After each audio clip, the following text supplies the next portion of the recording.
Hello again, everyone. In this chapter, we are going to dive into the basic HTML elements, the building blocks that actually create the content on our web page. So let's get started and see how these elements work one by one and with example. Let's start with the most common one. And it's the most simple one, the paragraph tag written as P inside the braces. So the P element creates a separate paragraph in an HTML document every time we wrap text inside.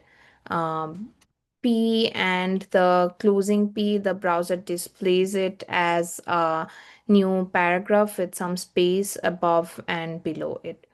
Now, what happens if we don't use the paragraph tag? Well, HTML will treat all the text as one big block without any separation, making it hard to read.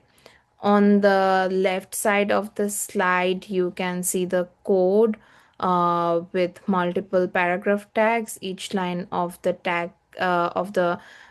text become its own paragraph. On the right side, the output shows how the browser neatly separates the text into different paragraphs. So, if you want clean and readable text on your web page, you must always use the p tag to break into proper paragraphs. And now let's talk about the white space and the line breaks in HTML. First, the white space when we type multiple spaces or blank lines in our HTML code, the browser treats them as single space. So even if you add five spaces between words, the browser will only display one. So this is why in the first example on the top, all those extra spaces between words, the browser will only display one. So mm, that's why in the first example on these lines are ignored and the text appears in one single block. But what if we want our text to appear on different lines? So that's where we use the break tag. The break tag stands for line break.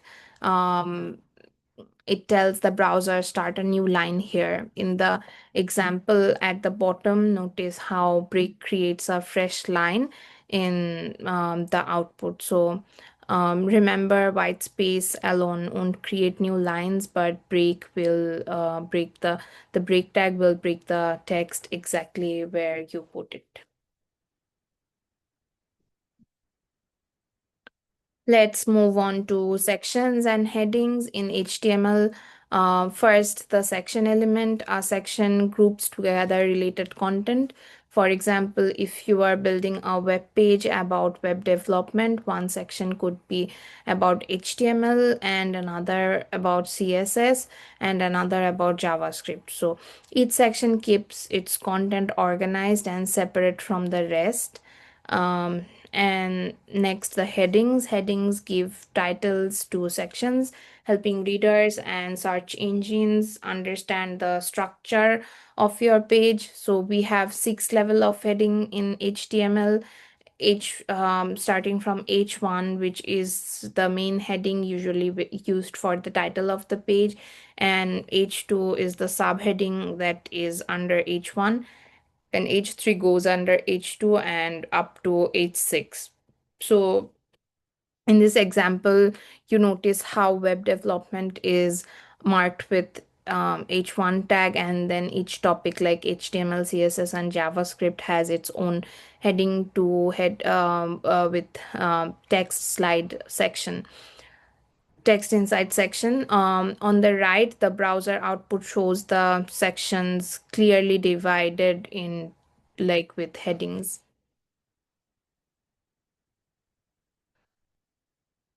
Now let's look at some more HTML elements used for styling and meaning at the same time. First, the emphasize element, written as M tag. It stands for emphasis. When you wrap the text in M, it's usually displayed in italics, and screen readers read it with more emphasis, as if stressing the word in speech. Next is strong. This shows text with strong importance. The browser usually makes it bold, and again, screen readers also emphasize it more.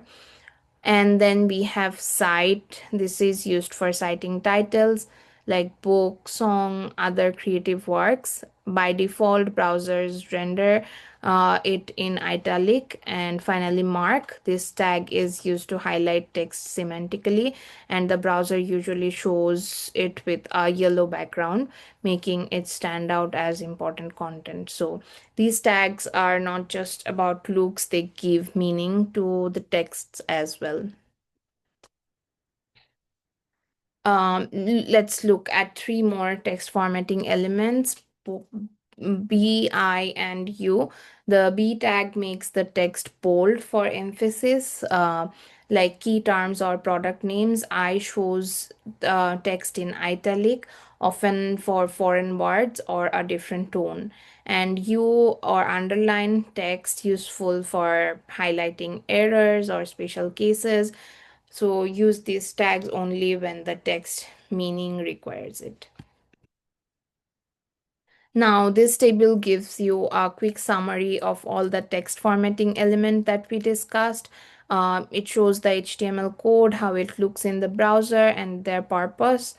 You can use this as a reference whenever you need to format text in different ways, like emphasis, highlighting, or styling text in your web page. So, in this chapter, we learned about some basic blocks of HTML, and I look forward to see you in the next lecture.